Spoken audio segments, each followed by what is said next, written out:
তোমার মাকে তোমরা দেখবা, তোমার মাকে তোমরা বুড়া বলে গালি দিবা না, তোমার মাকে তোমরা বুড়ি বলে গালি দিবা না।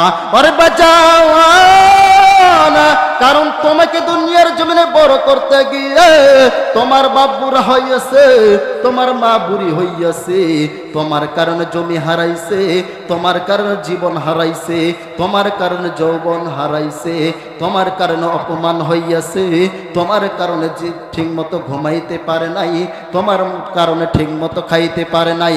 এই জন্য বলবো রে বাঁচা না, তোমার মা বাবা যখন বৃদ্ধ হইয়া যাবে, তোমার মা বাবার খেদমত করবা, তোমার মা বাবার জন্য দোয়া করবা। তোমরা যদি তোমার মা বাবার খেদমত করতে পারো তাহলে মক্কা মদিনা যাওয়ার লাগবে না। আল্লাহ রাসূলের হাদিস, তোমরা যদি তোমার মায়ের খেদমত করতে পারো তাহলে এই কবুল হজের সওয়াব তোমার আমলনামায় দিয়ে দিবে। সুবহানাল্লাহ। এই জন্য বাজান বলবো, ওই মা বাবাকে কষ্ট দিবি না। ওই মা বাবাকে যদি কষ্ট দিস তাহলে একদিন তোকেও চোখের পানি ফেলাইতে হবে, একদিন তুমিও বুড়া হবা, তোমার বউ বুড়ি হবে, সেই দিন তোমাকেও তোমার মা বাবার মতো লাথি মাইরা ফেলাইয়া দিবে। কথা বলেন ঠিক কিনা?